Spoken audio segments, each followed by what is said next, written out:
back corner when I'm not presenting. Listening in. And listen in. Hey, everybody. Welcome to Bass University Live here on Tuesday night. Take a quick break. Watch John Cruz's on the Tokyo rig. Be a part of the show. Get some chances to win some awesome prizes. Just Bass you go. You know, we didn't have that back then. And dude, it could just... That text thread gives me so much energy. I mean, like I'm dialed.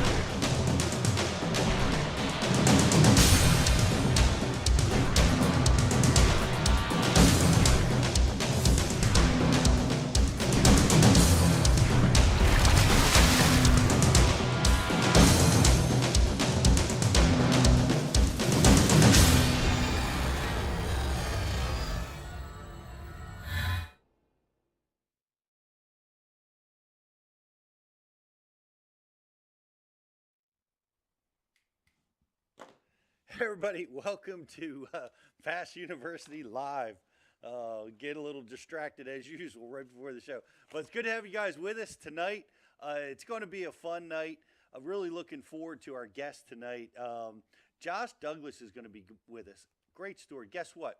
Former Bass University student, now taking his shot at the Bassmaster Elites next season, 2022.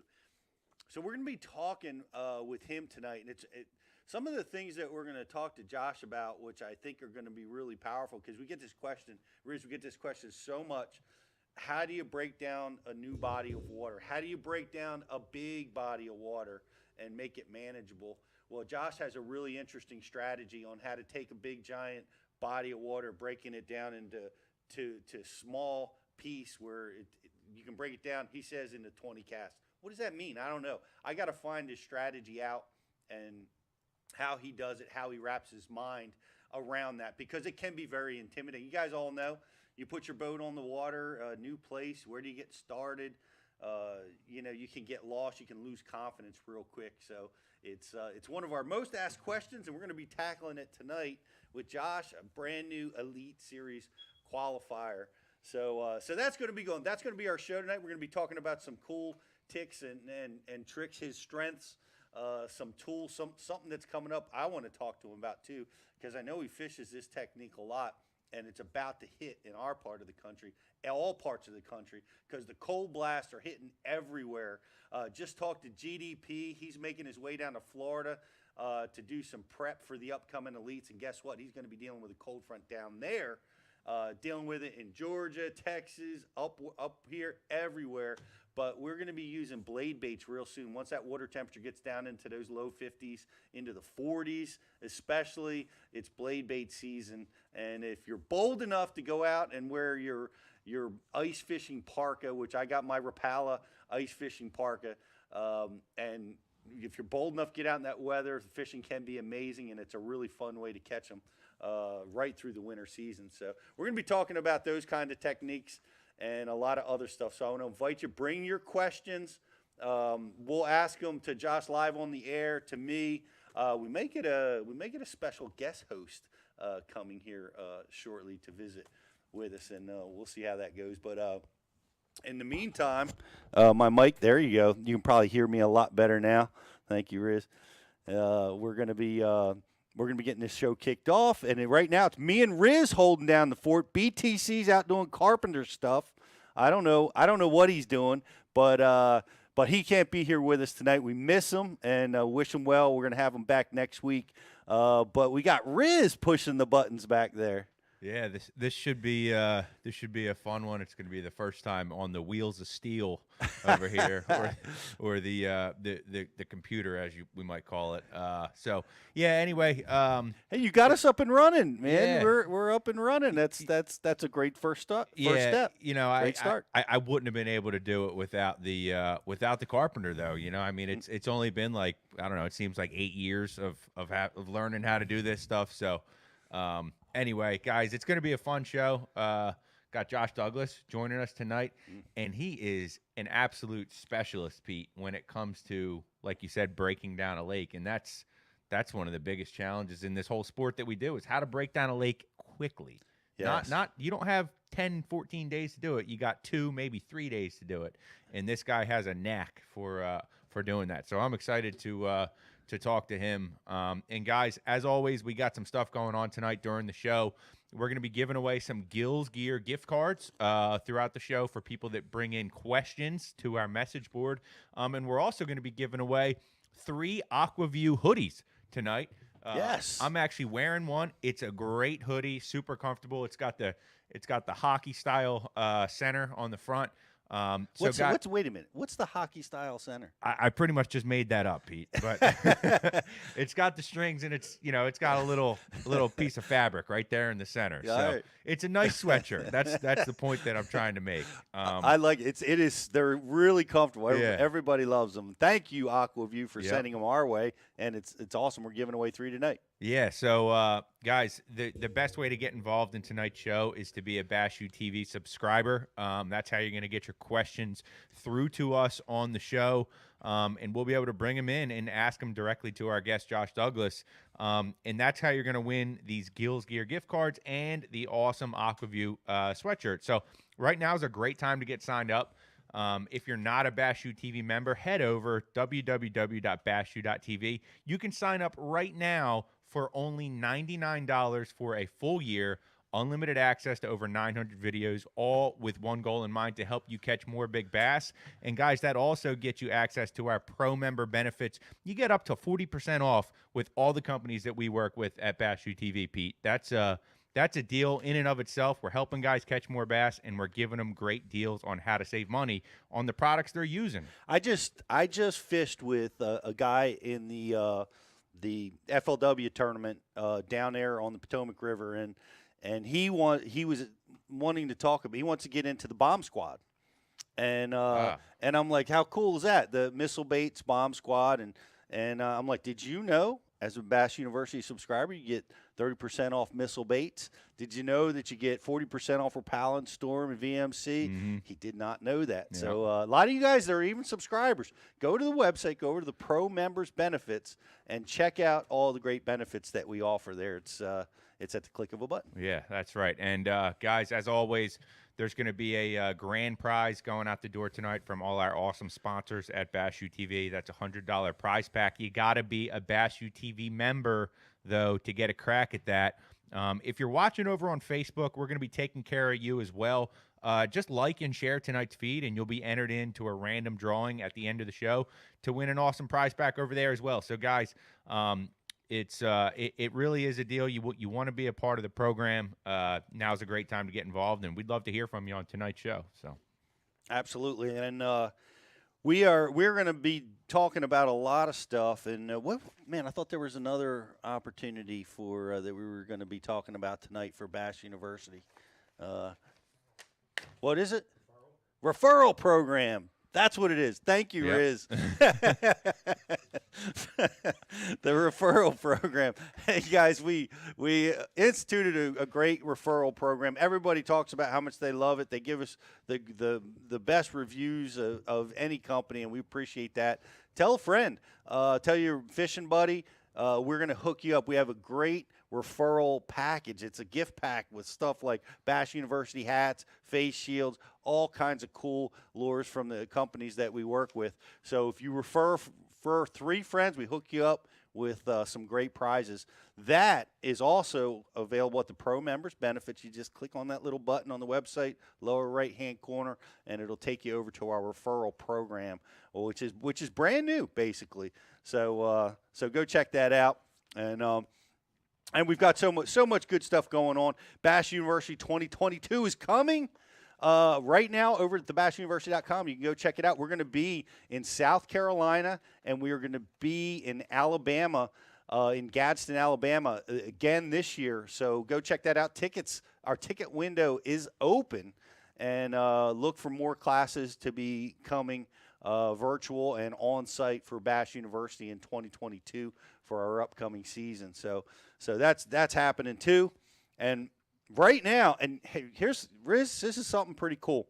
One of my seminar topics that I'm going to take on this year that I'm pretty excited about is rain. ooh, I'm taking on the rain. like all facets of it. Like Okay. everything from Good rain and bad rain. yeah, right. There's both, Yeah. right? Good. There's rains that can, when it's raining, can increase your strike zone and can cause you to change your baits, maybe make a bigger profile, and really get you access to bigger fish. And then there's the bad rain, bad rain, which we get around here quite often, and you guys do too, where it turns clear water into muddy. How to adjust to that?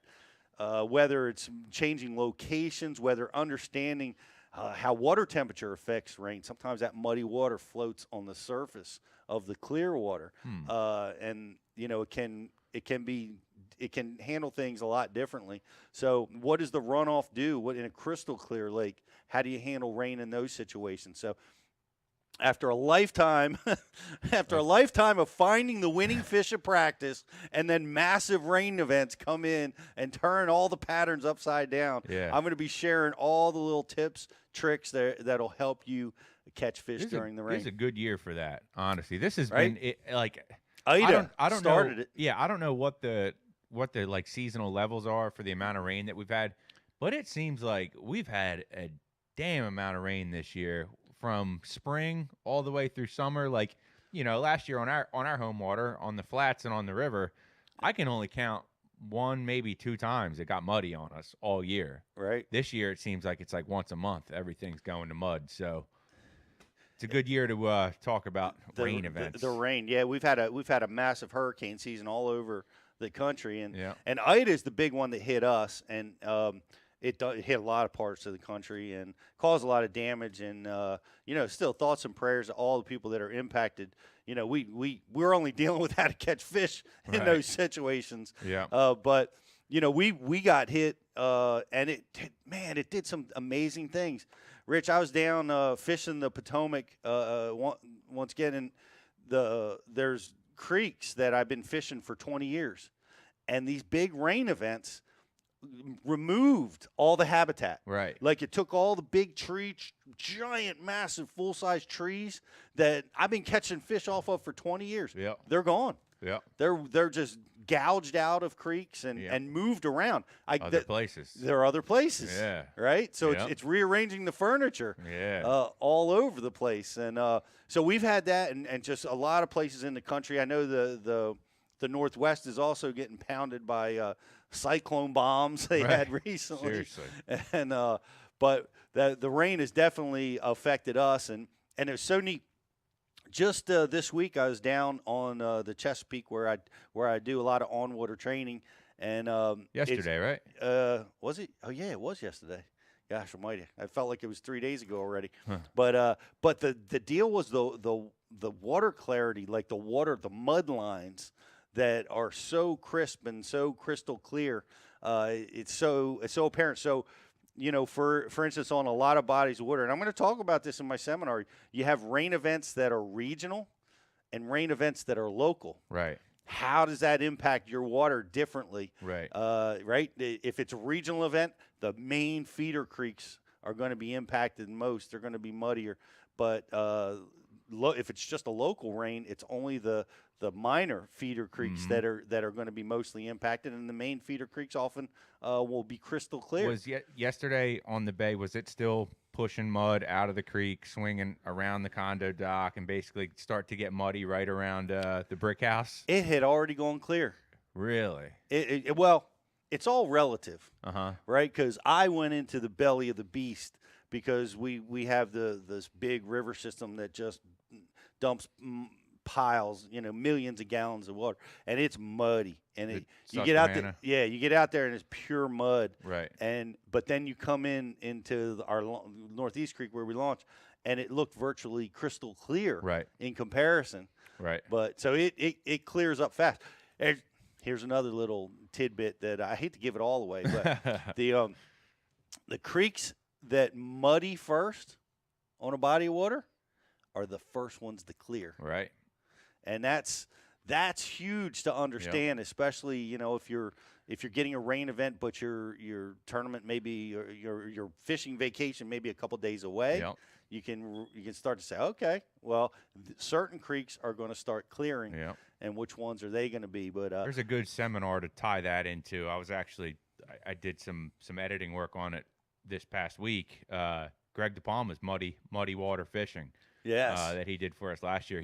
He goes in depth on where those mud lines are and kind of why they're there and what starts to clean up first. Like you just said, the feeder creeks that get muddy first, they start to clean up first. So if you haven't checked that one out, guys, that's a really good one from our boy Greg. Yeah, Greg is fishing in around here a lot. We deal with it all the time. So and good luck to Greg down there pre-fishing for the elites. He's back out on tour. He's getting to be just a mainstay out there. Had a good season, and we look for some more great stuff from GDP. Of course, we miss him here tonight, but we'll wish him the best out on the road. Guys, if you're just tuning in, Josh Douglas is going to be on the show tonight. He is a former Bass University student, made good. He's fishing the elites next year. So we're going to be talking to him about that and about some of his strengths and his strategy for breaking down a large body of water into a manageable size. So it's a great topic. Get your questions together. We got great prizes we're going to be hooking everybody up with. So we're going to take a quick commercial break, and we're going to be right back with Mr. Josh Douglas. 21 Red Crest champion Dustin Connell here, and if you watch live coverage, we just got done at Lake Eufaula. I caught my fish using the active target with Lowrance. What you didn't see is I run a C-Clear power harness in my boat. One of the main advantages to running this harness is it does not drain my batteries down at all running my 4 units. And what that's going to allow me to do is I'm able to see my bait at 8 a.m. just as good late in the day. Y'all check them out at C-Clear Power. On the water not spent fishing is a moment wasted. That's why Minn Kota and Humminbird have joined forces to bring you the One Boat Network. Products that communicate and integrate to help you take full command of your boat. Born from our commitment to making the most advanced fishing gear even better by making it work together. The One Boat Network will help you find, get to, stay on, and catch more fish. When One Boat Network products talk to each other, they can navigate your boat automatically. They can give you a crystal clear view of what's below with no messy wires. And they can let you lower, raise, and change shallow water anchor modes from anywhere on the boat. But that's just the beginning. We're never done innovating, integrating, and making your boat simpler and easier to control. All so you can make every second on the water count. Tackle Warehouse is proud to sponsor the FLW Pro Circuit and is the official tackle retailer of FLW, providing proven bass fishing gear as well as the newest and hottest tackle. Our friendly and knowledgeable customer service staff can help you every step of the way. And we offer free ground shipping on orders over $50. Tackle Warehouse, everything for the bass angler at the lowest prices. Guaranteed. I have to be constantly on the lookout for new techniques to stay on the top of my game. Giant. Some have been more successful than others. Giant. The finesse fingernail happens every time. The chain gang. Broke it off. The crow's nest. Never let go. And don't even get me started on tackle management, especially trying to stop rust and corrosion. Peanut butter. Not good. Motor oil. Gotta keep the rust off all these baits. WD-40. Keep the rust off. Silica, toothpicks, Q-tips, the list goes on and on. I'm hard on tackle, I fish fast, I need my tackle organized and protected. I can't be worrying about losing baits to rust. And when it comes to tackle management, there's only one solution.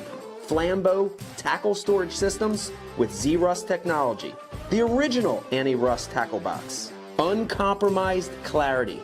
Renowned durability.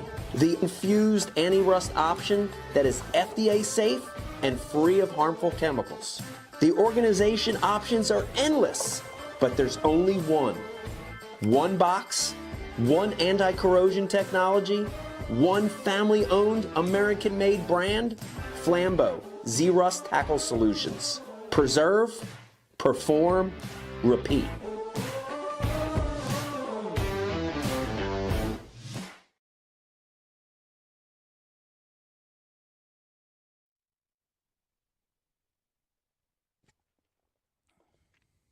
And we are back. Welcome back to Bass University Live, everybody. Glad to have you guys with us hanging out tonight as I look through some of the IM boards, wanting to know how to break down. Ox wants to know how to break down a body of water filled with standing timber. I like it. I like it. Let's ask that question. Glad you guys could be with us tonight. And have you tried the new Core Series from Cashin? Good question, Patrick. I haven't got my hands on a Core Series yet. The icons are amazing. I can't wait to take them for a test drive. But I know they're going to be amazing coming from Cashin. So great to have all you guys hanging out with us tonight. A lot of guys complaining about the rain. You can suck it with your too much rain. It's been a lot of rain this year. So much all year long. But appreciate all you guys, Team No Fish, S-Stack, Paulie B, all you guys hanging out with us tonight and get your questions together because we have Josh Douglas is going to be coming on and talking to us tonight. And he's as I look up, I see him there in the waiting room. So we don't have to wait for him. And I can't wait to hear the stories and how he's been part of the Bass University program, and now he is qualified for the Bassmaster Elite Series, and he's going to be taking them on in 2022. So proud to have him with us tonight. Josh Douglas, how are you tonight, man? I'm good. How are you, Pete? Man, thanks for having me on. Oh, man, it's great to have you on. I'm good. Cold fronts are coming. It's probably getting pretty cold up at your house right now, I bet. Yeah, definitely. It is. It's actually, we're usually about done fishing by now, especially on a big lake like Mille Lacs where I live. So it's, you start taking those waves over the bow and it get dangerous pretty quick. But we've been really lucky. We got a lot of 50s coming up. So I'm going to have to manage a deer stand and my bass boat here for the next couple weeks, I think. Yeah, I know a lot of the bass you guys share that with you. They're all out deer hunting right now as well. But it's a great time to catch up on bass fishing at Bass UTV. So we love it. We're going 12 months a year, man. We don't care. Right. That's right. Even when the ice comes. But man, congratulations, man. It's a big deal. You're going out on the big tour. That's huge accomplishment. Congratulations. Oh man, I appreciate that. Yeah, it'll be a fun change. It's been a long run. I've been at those opens for 10 years. Some years I fished when I was fishing the FLW tour. Maybe just one of the series just to keep doing it. Try to get the classic, maybe land in the top spot. But this year the timing really couldn't be more perfect in the end for me. So it's definitely something that I know I'm looking forward. It's a dream come true for sure. Now I got to go make the most of it. Yeah, I mean the timing's perfect. Why is that? Is it you feel like you're ready for it? You have the experience now. Is that where your head is? Yeah, well, yeah, of course. I've had a couple close calls in the opens before of qualifying for the elites. Dirty close. One year Shinfukai got the last spot in, and I was the next guy down. Yeah, just been there a couple times, had a couple real close calls. I get into the classic. It's so dang hard, as you know, to get to the classic through just the opens. You got to win one. So now to be able to have a chance at the elites and all that to get into the class would be a big deal. But, I fish an FLW tour. I'm definitely, one thing I've always said, and hats off to the FLW regime of past, was they pump out a lot of really good fishermen. And I know you got your guys like, Brandon, Ike, Fighter that come through the bass ranks and the cream rises to the top right away. But them FLW routes produce bass fishermen big time. And it was just a good area for me to gain a lot of confidence to get ready for this stage. I always thought, a couple times I got real close in 17 or 18 and stuff like that. And I just, I would have loved it for it to happen. You wonder if it'll ever happen. It seems like they're getting harder and harder and harder to get you in there. But at the same time, now that it happened, it seems like it's like we're off and we're rolling. And now it's kind of a really good time for me to just be able to focus on fishing, sponsor wise, family wise, and of course my career wise. It's just a perfect place to be right now. Are you gonna continue to fish the Tackle Warehouse Pro Tour at all? Or are you switching everything over to bass? What are your plans? Yeah, I think I'll definitely. I'm switching everything. I'm just going to fish the elites for this year. I think in the following year, I'll probably jump back in the opens and stuff like that and start looking at. I mean, I want to collect trophies. I got a timeline to try to get as many as I possibly am lucky enough and fortunate enough to get. You got to fish a lot of tournaments to do that.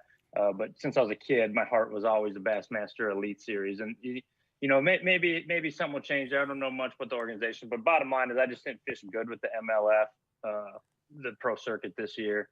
I couldn't really explain it. I was fishing awesome with the FLW Tour, making the Cup, top 10 in the Cup, taking top 10s in the Opens, getting close. And then with the MLF, I just never found my groove. And a lot of boats. There's a lot of boats there, but still having amazing practices. I just couldn't really explain it. I actually said to Bree this year in like April, this is all happening because we're going to make the elites this year. And then sure enough, that's exactly the way it happened. So I think this year you got guys that elite field is stacked. It's a really good field, a lot of opportunity in my rookie year out there. So I think I'm gonna focus on that 9 tournaments, and then we'll pick up again after that and see how many more tournaments we got to fish to keep making ends meet.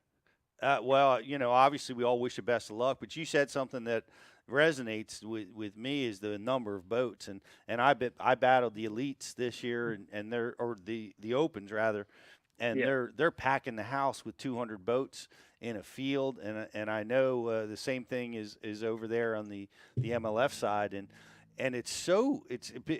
I don't think everybody truly understands what that means, because when you put 200 boats on a body of water, it's like 50% of the water that you would like to compete on and fish is gone to the rest of the field. Like you have to find enough to offset the guys that are going to be fishing in those areas. It's really hard with those bigger fields.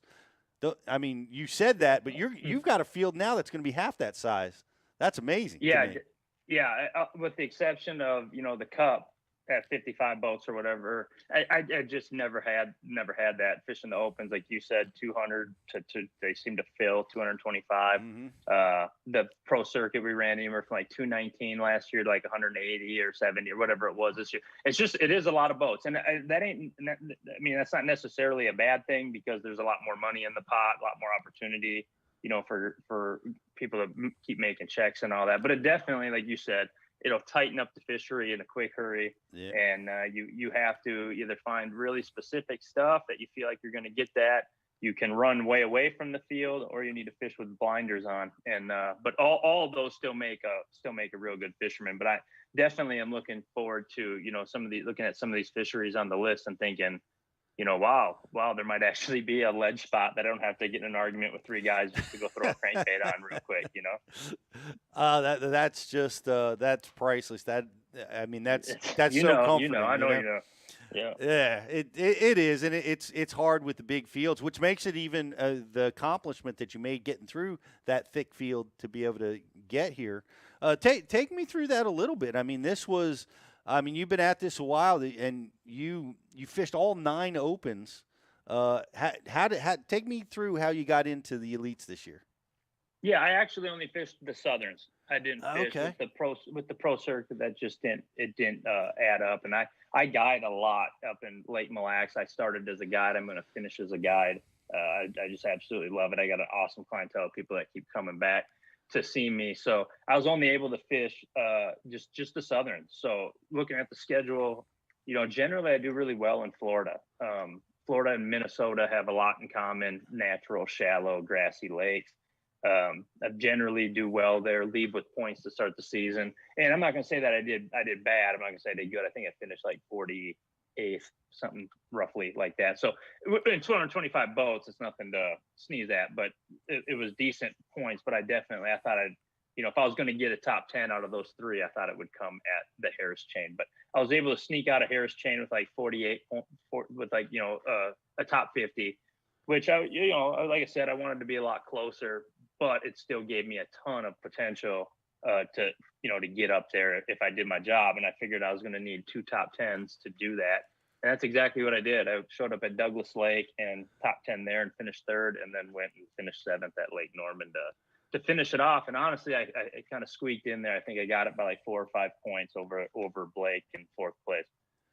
And it was a toughest year ever to get into the Open. So it's kind of ironic that this was the year I got in when they're only taking three per side to get into the elites. Man, well, that's quite a variety of body of water that you fished. I mean, it's really cool that you do good in Florida, because you're the only one I know that does good in Florida. Well, I don't always. I just tend to like Florida. I tend to like the Harris Chain and those types of fisheries. No, I love it down there too, but Florida bass are complicated. They're a little bit different. Yeah. And then you go to Douglas. What time of year were you guys at Douglas this year? April.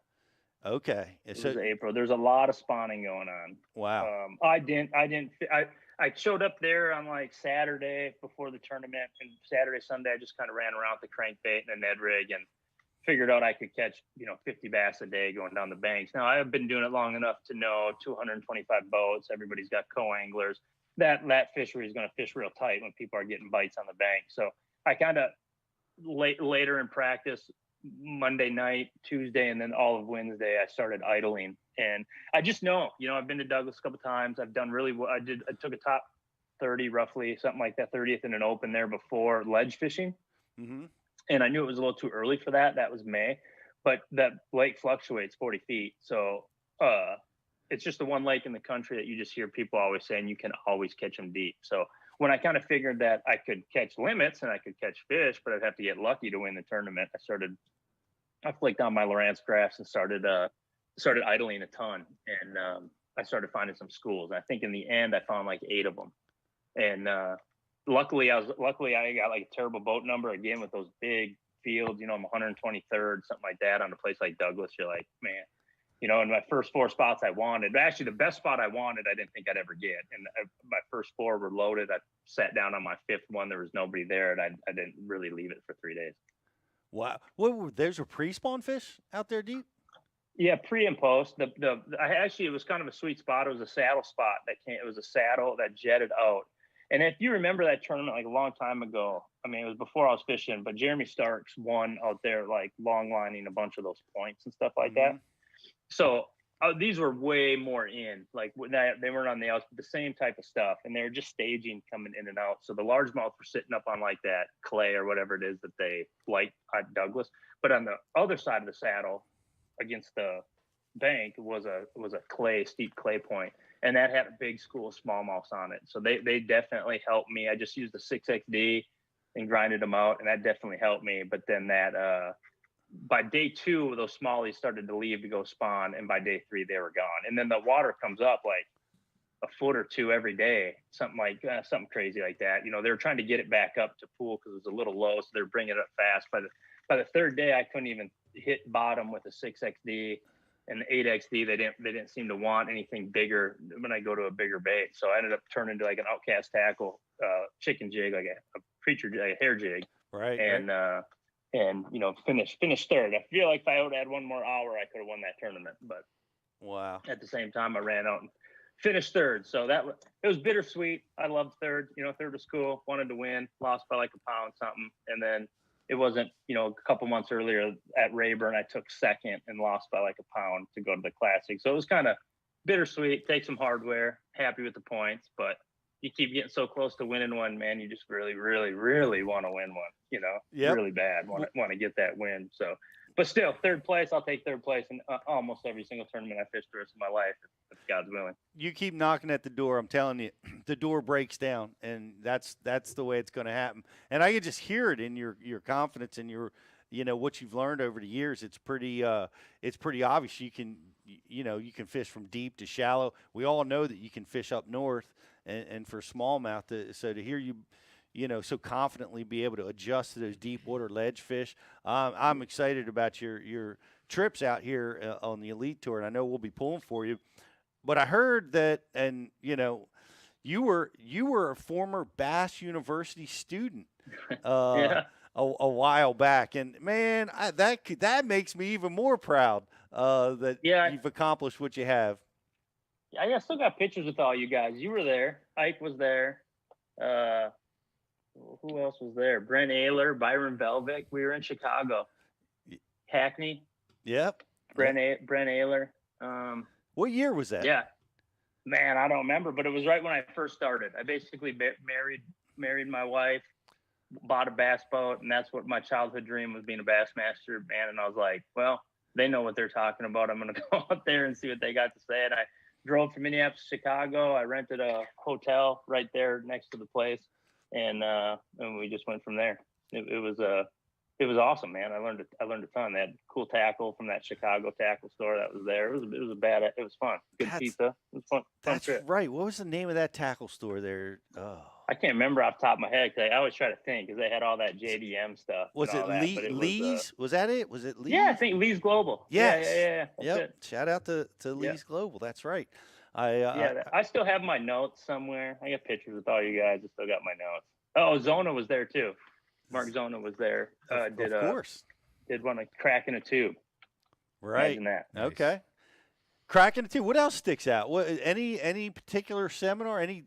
Yeah, you tactic? talked tidal fishery, which you made a point then about tidal fishery that I took, because I'm Minnesota, dude. I'm going to be further away from a tide, and I've actually used it. I've had success at the Potomac a couple times. You know, nothing major, just, you know, paychecks at the James River and stuff. And you know, you just said something then that kind of really stuck out. Like, if you're good at running a tide and you understand the nuances of, like, running a tide, like how I can understand how wind blows on Lake Mille Lacs and what that does to the fish and how that makes them set, then you're probably good at running a tide. If you're from Minnesota and you don't run a tide, you might just want to pick a spot to fish and stay there. And that has been more my mentality.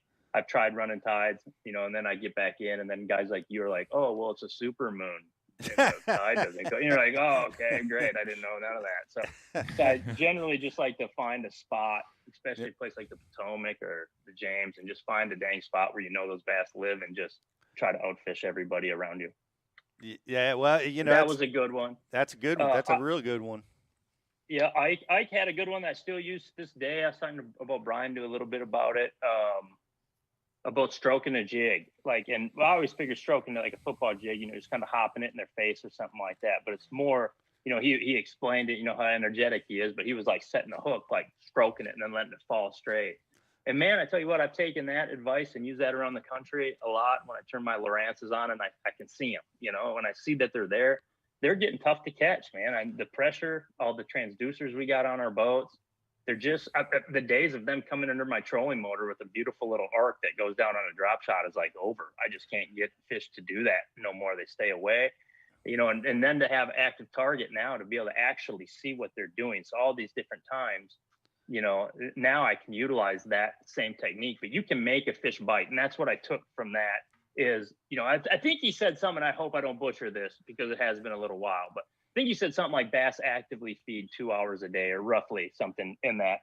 They're not always actively feeding, but they're always there. So you got to make them bite. And that's been something that I've used on ledges, on smallmouth fisheries, on a lot to try to do. And now it's kind of fun with active target. You can see exactly why it is that they're reacting to that bait. You know, here's a good one. This was from that Bass U. Who was talking about it? Somebody threw something at somebody in the crowd and their knee-jerk reaction is just to grab it with their hands. And they're like, well, that's what a bass does, but they use their mouth. They don't have hands. And that has stuck with me. I've used that on guide trips. I've used that in seminars that I do. I've used that absolutely everywhere. You know, all those years Kevin Van Dam was cranking that crankbait as fast as he could on a ledge. Do we really think that those bass all thought that was a shad and they were hungry? Or did it surprise them and they just turned around and next thing you know, they have trebles in their mouth and you fire up the school and you get them in. And that one was a good one. But I tell you, everybody, I mean, Byron Velvick must have been one of the best seminars I've ever listened to as far as just energetic and get the crowd going. Hackney was catching fish off the chair all day long, kept using the chair as his demo thing. It was a good time, man. I highly recommend it to everybody for sure. Man, well, thanks. You're our poster boy now, and you know what a rave review from 10 years ago, recalling all that stuff. That's fantastic. Oh, dude, you can't forget it. Yeah, and it was cool. And let me say that about it. That's what was so cool is I was there. How many would you say were there? I mean, 40 guys, maybe 50. I don't know. It was a pretty decent sized room of people, but I had in that 2 days. Was it 2 days, 3 days? 2 days. I had, 2-day deal. I had individual conversations one-on-one for basically as long as I wanted to talk to people. And that was awesome. Like, that's when I first realized, like, oh, you guys are just dudes like me. You're just fishermen, that can sit down and can chat, can talk it up. And the one thing I got out of it all, besides fishing advice, was, I mean, everybody makes it somehow. You just got to keep casting a rod and reel. And if you love it enough, you're going to get to wherever it is you want to go. So, it was an awesome deal. Great advice. Learned a ton. Yeah, well, I appreciate that, and that's fact. It's I've often I've had this conversation with other people. Like, talent a lot of times is overrated, and it's the guys that put the work in, that that have that passion and that commitment, that will often excel over guys with pure natural talent. So it's and you see that with a lot of our speakers. I mean, it's all of us. We all got crushed with this crazy bug of bass fishing, and I see you've got it too, and it's just really cool. It's really cool that you've been there. And guys, our Bass U classes are up. We've got our new ones over at thebassuniversity.com. Go check it out. We're going to be in Alabama. We're going to be in South Carolina, and we've got more stuff coming. And man, what a great deal. And one of the things that and I appreciate you bringing this up, because we get this a lot. Like, it's an experiential thing coming to Bass U, and people don't realize that man, you really when our speakers are not talking, there's seminars going on in the hallway.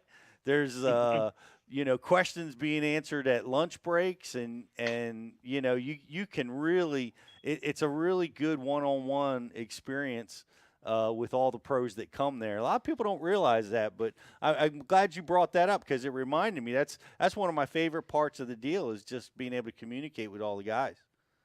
Yeah, and it's amazing. Some of these guys, like Mark and Mike, they've just recognized me from there. I don't know how they do that. I guess I got a good thing for faces like that, but still, like, to recognize somebody there, that means that, well, they were talking to you. They weren't just talking to you. You know what I mean? They were talking with you. They truly loved their sport. And a buddy of mine told me that a long time ago. If somebody has something that you really want, you just got to ask them how they got it, because most of the time they're proud of it, and they're going to tell you. And Bass U doesn't hold out nothing. They give you the really good stuff. It's definitely not a way to sell tackle, that's for sure. It's a way to make fishermen. Yep. And I'm always impressed with the guys too, and we want that from all of our speakers. But there's something that happens to the speaker. Like, he might have these subtle little secrets, but when he's standing up in front of that Bass U crowd, it's like that message is communicated, and the really powerful stuff comes out. That is amazing. There's always, and no matter how many times I listen to a seminar, there's always somebody that gives me that blow my hair back moment, like, oh my gosh, like, I never thought of that, And so, I say that to even the advanced guys, because we got guys that come to the seminars that are, Elite Series pros. We have subscribers to Bass U TV that are top-level MLF guys and top-level Elite Series guys, all subscribe to Bass U TV just for that reason, so that, they can get tips from guys like you on, how to fish for smallmouth, if they don't know how to do that, or it's all available over there. But it's one of the most popular, and I wanted to ask you this, because I was talking with the carpenter, and he said that you kind of have a system of breaking down a body of water to make it manageable. That to me sounded really interesting. So I wanted to ask you about it, because it's like our number one asked question that we get from our guys. Like, they're intimidated going to a new body of water or a big body of water. How do I break it down? How do you break it down? Yeah, I mean, one, I know my style of fishing. That's something that I've fished at these tournaments long enough to know how I want to catch them. And what I don't want to do is just feel like I'm getting in line with people and trying to get lucky. Now, again, there's anglers that excel at that. You know what I mean? And that's what they do, and they can put blinders on and they'll outfish everybody else. But I really like to make a lake specific. which is just a way that I've grown up fishing. I like to take a big lake and make it small, make it fish, 20 waypoints, 80 waypoints, whatever it is, but not like the type of waypoints that you have to just sit there. So what I don't want to do, and what I didn't like when we were talking about the big fields, is I felt, I've gone through some up and downs because of decision making during tournaments, and you start letting the crowd get to you, then you run as far away from the boat ramp as you can. And you get there, and then next you only got 4 hours to fish, and that gets in my head. Now I'm fishing too fast. I don't have any fish in the boat. It's 9:30. I still got to make a big run back. You start thinking, man, they got it. And then you come back to find out the leader was 5 minutes away from the boat ramp type stuff. So there's a lot of people that can make that big run, can do that. Now, I don't mind making the big run, but then I want to stay there. I just don't like moving around a lot unless I'm fishing something really specific. Otherwise, I tend to want to stay. So if I don't feel like I'm on fish great to really have a chance to win, then it's going to be more, let's get points, let's get a check, let's get out of here. And I'll sit in a creek with 5-10 boats around me and just try to outfish them and just stay there. I'm fine with that. Otherwise, I want to fish boulders. I want to fish rock, specific rock piles, specific ledge spots, brush piles. Like I was saying to Brian, we were talking earlier, you take a lake like Lake Norman, it's all docks. The whole thing's docks. Right. Most of my competition was fishing every dock. I'd watch them. They're fishing every single dock. And where, I was just idling every single dock for three days in that lake just to find the ones that have the good brush. And if you're willing to sit behind your Lowrance graphs and just sit there, you are going to find subtle things to you that are going to stick out. And what might be, 20 brush piles one day, by the end of practice, I'm going back just to look at them like, oh, that one's kind of garbage. I don't even want to waste my time on this one. And then coming through. And then it goes a lot with what Mike was saying at the Bass U of getting them to bite. So now I have something that fish are going to hold on. Like I know there's going to be fish around there. Now I just got to figure out how to make them bite. Now, is that going to be a 4-ounce blade bait? Is that going to be a 2.8 Kitech? I don't know. That's going to change for a fishery and what they eat and all that kind of stuff. And I can manage that per the day. But at the same time, I feel like I'm sneaky good at crawling around places and looking for subtleties. And it comes off of what I did at Lake Minnetonka growing up, what I've done on Lake Mille Lacs. On my off days, I don't go fishing.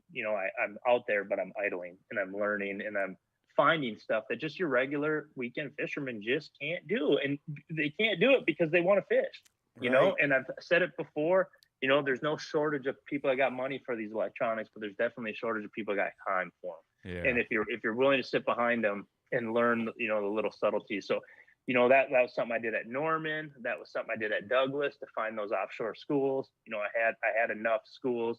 Rayburn, when I took second last fall, I almost won that tournament.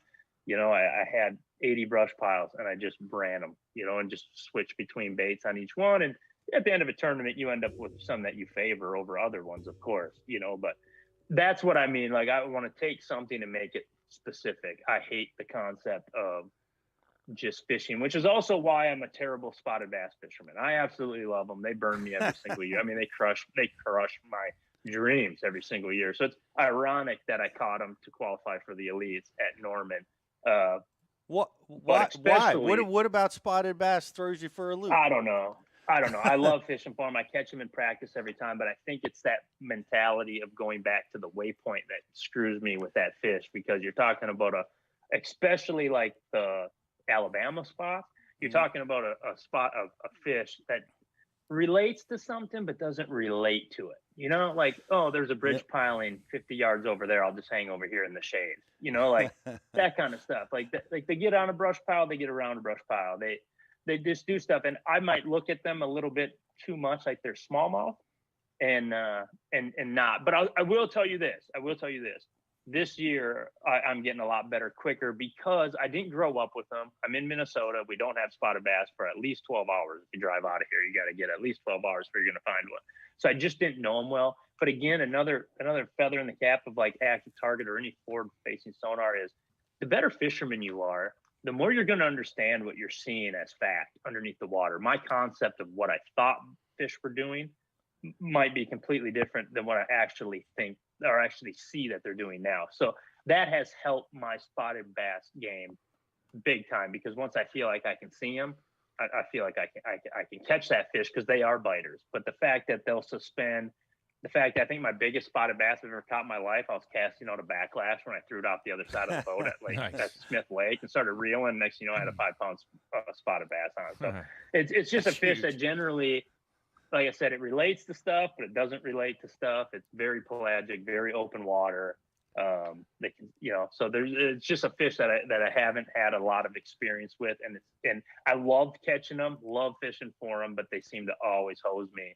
Like every time I go, I've had 4 tournaments at Smith Lake. I think I finished in the hundreds on 3 of them. I fished for smallmouth. I took 13th in a fall open, and I never made a cast for them. I fished for largemouth the whole time. So it's just like, I don't know. I don't know what my deal is, but I was pretty happy to see the elite schedule isn't checkered full of spotted bass fisheries. Well, let me ask you this, because I love that. I love that comment you said. A lot of people have the money for the electronics, but few people have the time, and it's such a that's a blow your hair back moment, because it takes a lot of time. One of the things that I get asked a lot, and people are confused or having trouble with forward facing, is they didn't realize how many fish are out there. Like there's all different species everywhere in the lake, and they're chasing ghosts, right? They're not sure whether they're fishing for bass or not. What tips or strategies have you figured out to be able to make that work efficiently? Yeah. So I was a camera guy. I don't want to say camera guy, but I've used an AquaView a lot in my life, especially because I'm from Minnesota, where we generally have clearer water. So I've tried to use it at places like Eufaula, and you can't see nothing, but northern Minnesota and stuff like that, where we got clear water. And then smallmouth are just generally attracted to a camera for whatever reason. It's just the fish that they are. Yeah. And I kind of learned a lot the last couple years. I used it back 10 years ago when I was first learning how to use side imaging. I used a camera to just make me feel good. Like, oh, okay, them are rocks that I'm looking at. Oh, okay, that's a weed line. Right. Those are fish, and use it for that. And which I found when I did a lot of electronics training for people in their boats, that's all they a lot of times need, is somebody just to tap you on the shoulder and say, damn right, that's what you're looking at. Yep, that's a rock spine. Perfect. Yep. That's where you cast. That's where it is. That's all they need to hear, is somebody just to tell them that they're right. Well, I use the camera to do that, with my buddies trying to learn how to fish. So I drop the AquaView down, look around. The last couple of years, I use it to understand fish a little bit better. Now I feel like I'm a good fisherman, and now I'm trying to fine tune my approach. It's like what you said about Bass U. I would love to sit back in a Bass U now, because then you feel like you have a bunch of questions that you weren't smart enough or weren't as whatever to go back on. So the camera kind of helped me to figure out what they look like what they look like and how they act. Now with an active target, and I still love the camera, especially for smallies and clear water and stuff, just to see what you're looking at. But now with active target, a lot of what I learned from the camera just changed, and now I can just see them. So you learn really quick. I'm sure I've casted at plenty of things that aren't a bass. If you fish enough, you start and you spend enough time in the water, even with shallow fish, you start to understand how they are. So take a place like Mille Lacs, and I'm rolling around and it's 10 feet of water, super clear. I can see everything. And all of a sudden I spring up on 15 smallies, a big school of smallmouths in front of me. You when you're looking with your eyes, you can visually see which ones are the bigger ones and which ones run the show in that school and how they react and how they move. Well, it's the same thing on forward sonar. You're getting that same look at them. You're putting them in your, where with down imaging or sonar, you need to get lucky that fish gets in the right part of your cone to really even tell how big it is, if you truly can. If you're not moving, they're not moving, it's going to look bigger. With a forward sonar like that, you can most definitely pick out the bigger ones by their mannerisms. And that's what I was getting at with the camera. I learned with the camera, you see fish, you see a bunch of them, like you said, and all of a sudden you're like, oh, there's fish here. Well, then you start fishing for them. They're like 13 inches. You can't relate that, but you start learning that a 13 incher needs to move more to move, where a 4-pounder just gives one kick and kind of glides across the water. And you start seeing that kind of stuff with active targets.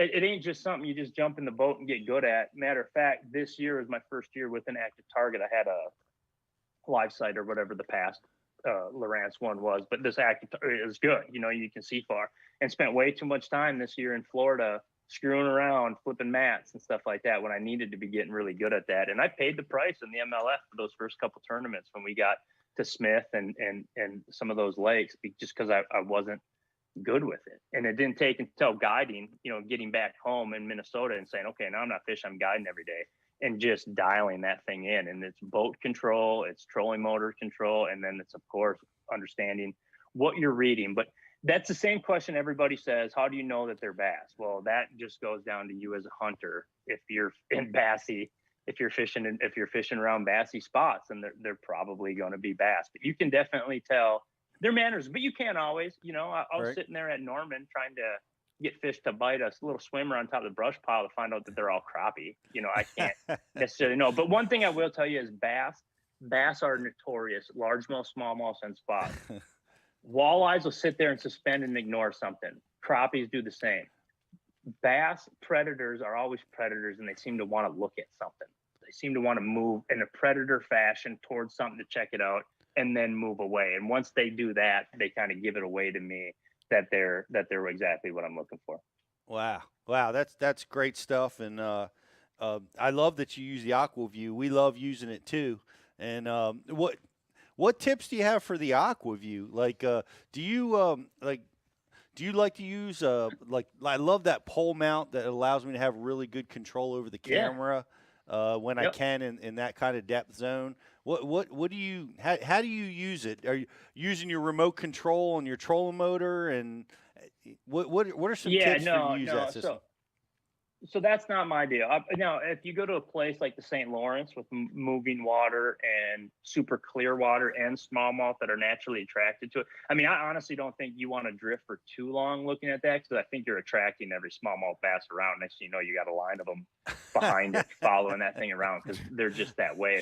If you bang an AquaView on the bottom, if you don't see nothing, and then swing it around, there'll be 2 4-pounders staring at it from the backside. It's just how smallmouth are. But the pole's cool. You look under docks, stuff like that. If you got cleaner water, you know, I'll use it just to, what grass is this that I'm looking at, trying to, you know, because then you can go to a place like Florida, like the Harris Chain, and it's hydrilla and it's eelgrass and milfoil, whatever. You can use it to kind of use that. But my favorite way to go about it is I either want to drift across something looking, just to kind of look around to see, you know, how many fish are on it and stuff like that, or I'm mainly using it's kind of like a flogger. You guys have familiar with the flogger? Yeah. Like if you're flogging fish in over 10 feet, you need to get pretty vertical on top of the fish to use a flogger. Well, wherever you spot lock at, now you can't stay there in 10 feet. You got to use spot lock or something like it. It never wants to get in the right spot. So I like to spot lock over what it is that I'm looking at, let the boat settle down, and then drop the camera down and just take a peek. But again, the camera is just a tool. It's just another tool. I keep a small one in my boat, and then I have a bigger one for bigger events. And when it comes to accessories, you just got to make sure you have that fin. The fin on the bottom, it's like a fin that comes off the bottom, and then that'll keep that thing steered, and you just kind of swing it with your deal. And I even have mine that plugs right into the back of my Lowrance, so it's kind of a sick setup. I can have my Navionics map up, you know, my sonar, which I don't really need because I'm sitting right there, and then my and I got my graph and my map and everything right there, and then I'm using my other screen, and I'm just looking at what I'm seeing down there, crystal clear. But it's just another tool, you know, not something I'm using in a tournament to help catch fish, nothing like that. I'm using it as a learning tool. And that's my biggest thing, is if I just keep learning, I'm going to get every accolade that I'm looking for, but I have got to keep learning. And the only way to do that is to not get preconceived notions and to just do what the fish are telling you to do, and just master your craft. And anything you can do, whether it's an active target, an AquaView, or you know, good fishing pole, whatever you can do to get a little bit of advantage and learn is definitely a key. Well, great advice. And a 10 Bass U, another great learning tool, as you did way back. But it's crazy that you're, you know, and I've heard this and I've seen it myself, but You know, maybe Thousand Islands is a little different, but I caught a lot of fish off 2D sonar that were under the boat and in the cone. Yeah. But they are getting aware of that. And I have heard guys comment, and I want to hear you comment about it. I hear they're also kind of acclimating to the forward-facing ping. Sure. And starting to run from that signal. Are you seeing that? Yeah, and don't you can definitely get on fishery, especially with current and stuff, and get them to get underneath you and stuff. There's definitely a deal for that. But yeah, as far as them being boat shy, you know, they're just boat shy. That's all it is. They're boat shy. That, you know, if you jump off your boat and tread water and go under there, and you'll hear a lot of ringing and ticking and stuff like that coming off those boats. And I just, one, for interference factors, I think people should just, if you're not using a transducer, you should cut it and not using it. And yeah, I've seen it here, man, where I've already you know, shined the active target over to them, and you can see them kind of like, you know, you want to turn it back away from them right away again, like, oh, yeah, I've seen that you were there. But again, it just depends on the fishery, depends on the pressure, depends on how deep you are, all that kind of stuff. But you know, they definitely, I mean, don't get me wrong, I still catch a lot of fish that come underneath my boat, but active target, again, will show you what you said. It shows you how many fish are really around you at all times. So that's a little bit of advice there. If you're having a bad day on the water, just keep fishing, because they're there. They're there. There's always, you're either not have any, or there's a whole bunch of them there. And then you can kind of see what their mood is, you know, what their pressure is. You know, a place like St. Clair, I can sit there and watch them come right at me, and then all of a sudden split off. And then you're like, where'd they go? They're not under the boat. And you swing it around, you're like, oh, they're over there. And then you know, fling to them and stuff like that and fish for them. So I think it just depends on the fishery, the time of year, and all that different kind of stuff, for sure. But nothing's foolproof. That's for sure. Well, it's interesting in the behavior patterns that you get to observe. You get to watch. What Rich, did you hear? The little fish are fast swimmers, and the big fish make one pulse with their tail. And being able to see that on the forward facing that's immense. Yeah, for sure. I mean, and when he said that, what stuck out to me is, you know, the amount of times with the tail kick. Like, we've all pre-fished before, and you're going down a bank flipping, and, you know, we're shaking them off. We're not setting the hook. When you feel that tail, you know, all right, it's probably not a big one.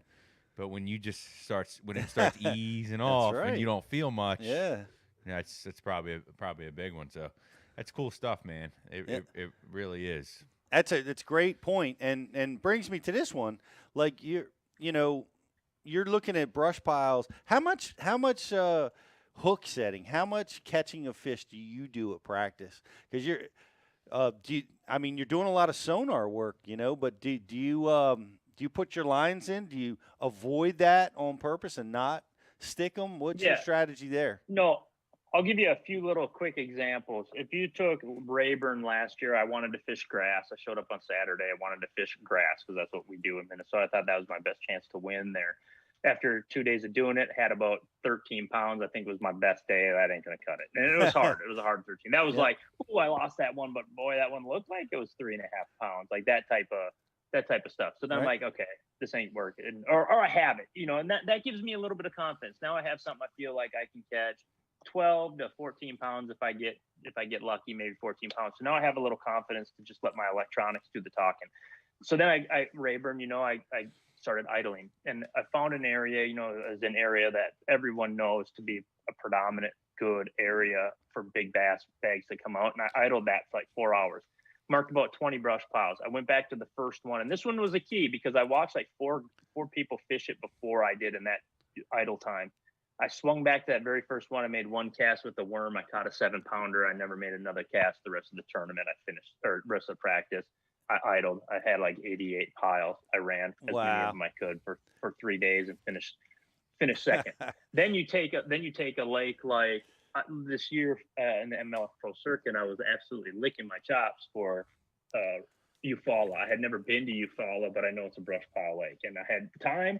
I went there, spent tons of time. I found all kinds of brush, maybe too much brush, but I didn't fish it enough. You know, I let the MLF Pro Circuit, the 2 days of practice, really get in my head. I like 3. You know, I don't like much more than that. I think that gets it. But the 2 days, just You know, a lot of those fisheries like you follow, it's a big lake. They're so big for 2 days. Yeah, they can be shallow, they can be deep. Like, I don't know. I just like to fish, man. So I'd rather have 3 days of practice than 2. But in those 2 days, I spent them looking because I thought that was going to be the deal, but I didn't spend enough time fishing for them. And so tournament time rolled around. Now I don't have confidence in the baits that I'm throwing, and I'm throwing different stuff at them. And I sucked. I got like 2 bass. It was terrible. Did it again the next day. I think caught 3 bass, and it just, you know, I had too much without enough deal. So then you take Lake Norman. Lake Norman, I wanted to fish shallow again. I didn't want to mess with those spotted bass. I wanted to throw buzz bait on the bank for largies all day, leave it in God's hands, and off I go to the elites if it works out. And I didn't want nothing to do with spotted bass, but I at least did my due diligence. I idled around for a few days prior to the official practice. Found brush from cane piles out in 35 feet to brush on docks in 8 feet. And practice, man, it was all the cane piles. I was catching big ones on the cane piles, and then that cold front came, and I never did find the shallow bite still. The cane piles turned into be crappies and little ones, and I reverted back to the shallow brush in the creeks, and that's how I did all my damage. Wow. So it's just kind of, you got to fish it. There's a right and a wrong answer to that all the time. I think if you know a fishery well, like I know a lake like Lake Mille Lacs, no, I don't need to fish for them because I understand a different. But again, if we can, I hate to be the forward-facing sonar guy here, and I'm not really. Honestly, I hadn't even used it that many times to do well, to get to the elites or to get any trophy I have. I really haven't, but it's been an excellent, absolutely excellent learning tool and all that. It's just, I mean, you just learn so much. You just learn so much so quick, and you can learn that like on a place like Mille Lacs that I know there's about 5 baits that they'll eat on the regular that I know of, and I can usually go through that rotation of baits looking at the fish and figure out exactly what mood they're in that day. And I promise you the next day I might not get a bite on that same one that they had yesterday. So, but you can just tell their attitude. It's like a post-spawn bass. If you see a post-spawn bass cruising, you throw a Cinco at it, it's gone out of there, you know, and it freaks out. And well, you see that same thing underneath the water on using your sonar, like, oh, okay, I didn't like that. Let me try something else, you know. And sometimes you don't get the chance; they just straight take off, like they're out of here. They know they're getting fished for. So definitely, I think you need to do a little bit of fishing. But at the same time, with that said, I'm not really a puller. If I'm going to make a cast, I'm probably going to set the hook. I'm not a pull. I don't need to feel. And again, that's just 10 years. That's just 10 years of fishing. The opens and the tour. You know, I used to 8 years ago. I had to get every bite in that pocket. For whatever reason, I don't know why. You just it's a lack there of confidence. Now I can go in a pocket, get 2 bites, and say, okay, it'll play, and leave, and know that in the tournament, if I need that, I can do it. So I think it's just a little bit of a mix because at the end of the day, all the electronics, all the tackle we talk about, there's no doubt that confidence is definitely the best one out of all of them. So you need to make sure you have a little bit of both, and that comes in. I know what baits I want to use, and then I know what stuff I want to fish, and I have equal confidence in both. Then I think you'll have a pretty good tournament. Man, that's great. That's great stuff. And I find that you can fish too much at practice. You know, sometimes you don't want to show the fish the lure until tournament day, right? You don't want to show that presentation too many times. And I found myself over the years, you know, fishing too much. And these days, you know, I find myself fishing less and less at practice and spending more time in the cockpit, just like you, or even if I'm not looking at sonar stuff, but I'm on my trolling motor looking at habitat. But man, great stuff, and man, you communicate it so well. It's great to hear, and you can see why you're at where you are. But I want to send it over to Rich. I know we've got some people watching at Bass U, and they have some questions. Rich, I'm going to throw it to you. Sounds good, Pete. Yeah, we got a very involved message board tonight. All the content that's going out, it's really engaging our audience, our Bass U TV subscribers. And the first question that I'm going to go with is going to be from Dirty Dan, who's going to get himself a Gills Gear gift card for this question. And he wants to know, is there one key that you have learned in your years fishing the opens that you think will give you an edge in your fishing on your first series for the Bassmaster Elites? Oh, one key. What's the biggest? Like most key?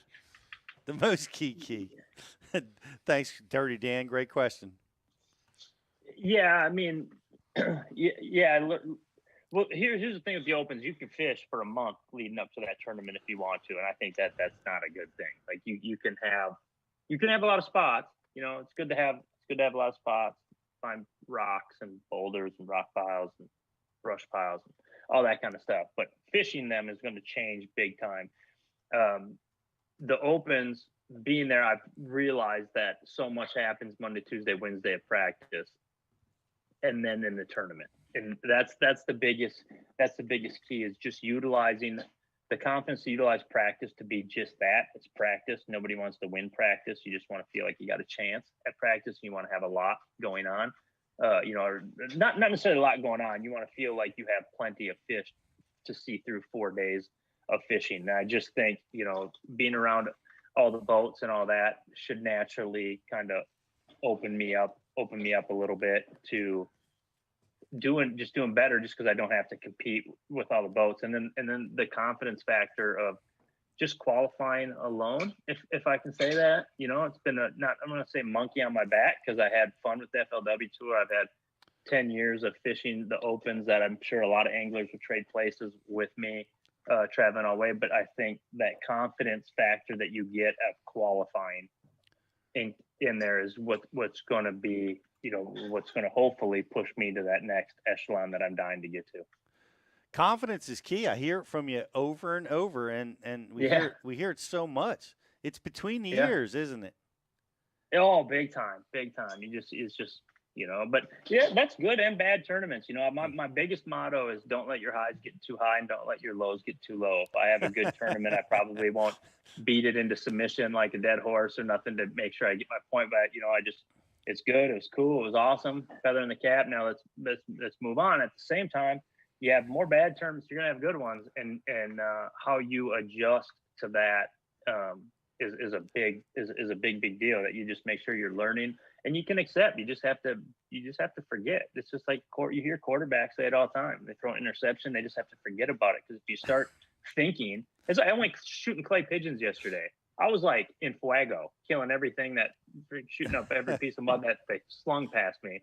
Then I started thinking about it, and I started missing absolutely everything. You know what I mean? You start thinking too much into it. So yeah, definitely, confidence is a big deal. That's so funny, because my great friend and partner is all about the high highs and the low lows.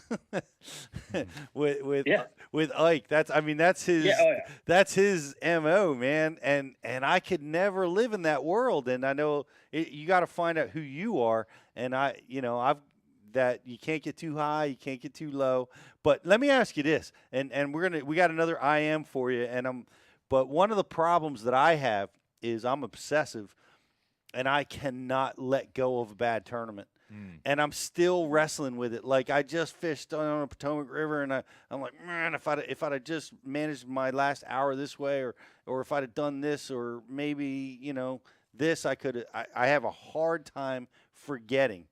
Like, do you do something? Is there, like, do you just go fishing the next day, or is there a method that you've established to help forget? Because I can't let it go. It takes me months to get over a bad tournament. Yeah, and then the more that are on stakes for the tournament too can start to really weigh on you.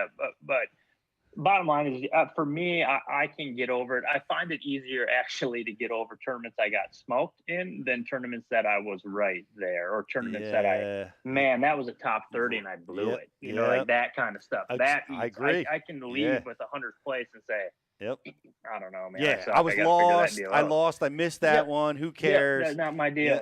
I'll get better and come back. It's just when you had opportunities, it was right there, and something happened to make that go away. Those tournaments will stick with me for a little bit. But no, I'm Pete. I just like to fish, man. At the end of the day, I just really, really like fishing, and I've played competitive sports my whole life. I've won. I've lost.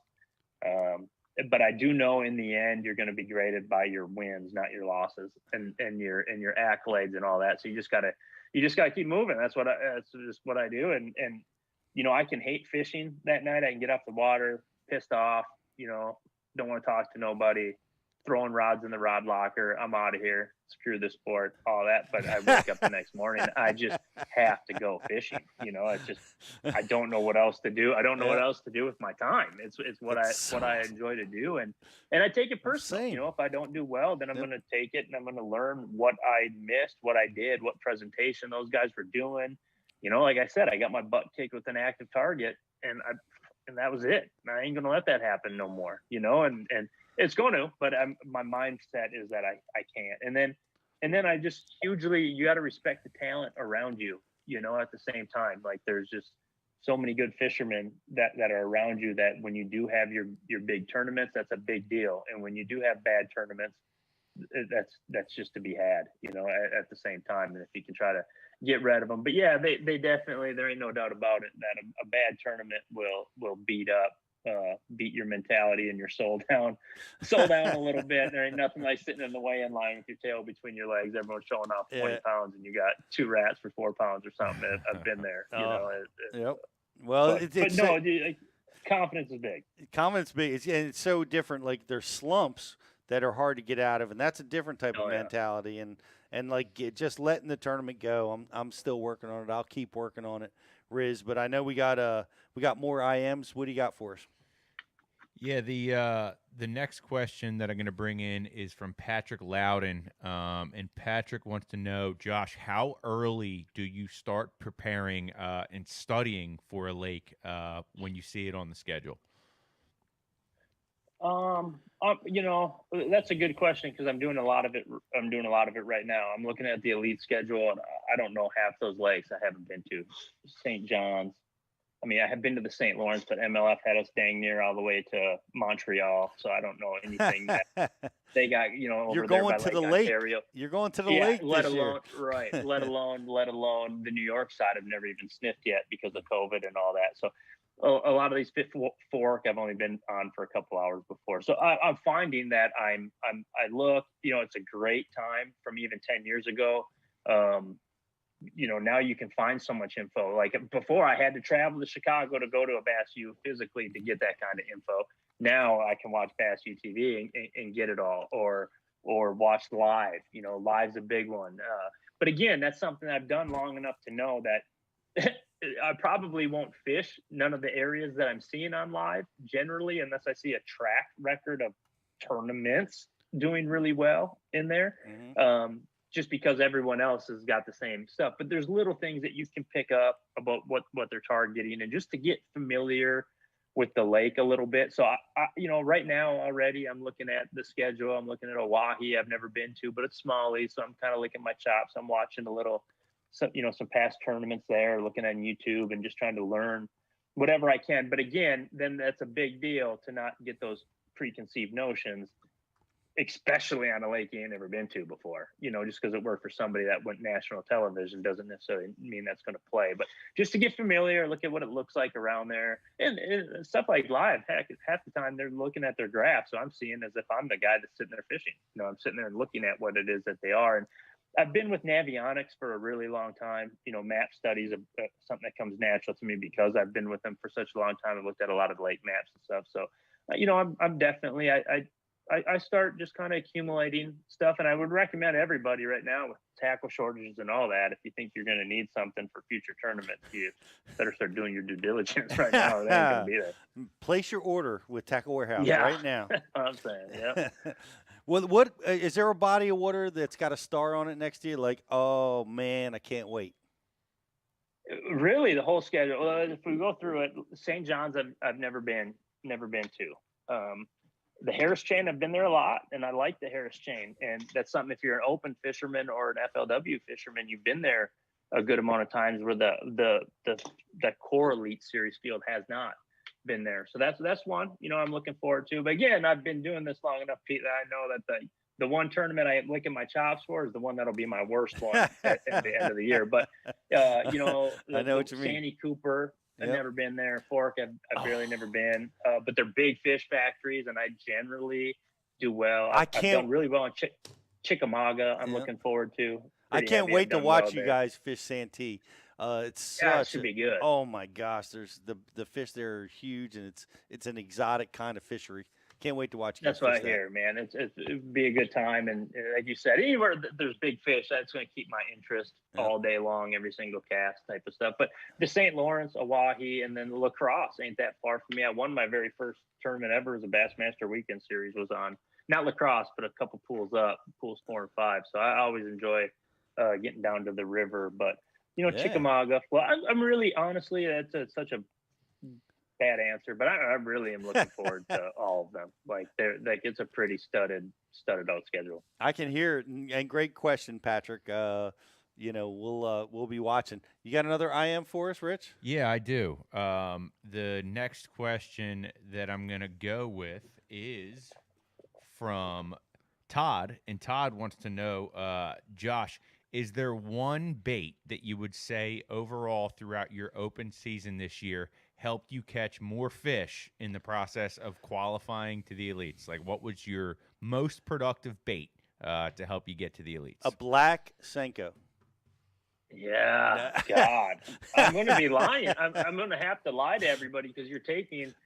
I didn't have that, and that's one strength that I feel like I've earned. But that is versatility. But versatility takes a long time. I don't necessarily recommend anglers getting into the sport to get versatile. Like, stick with your strengths, and you'll have some big tournaments that'll get you by. But you're talking about, Harris Chain. I was throwing a chatterbait and a trap, and then I was at Douglas Lake throwing a 6XD, a hair jig, and a crank and a Carolina rig, and then I was throwing what was I throwing? Oh, a fighter jig and a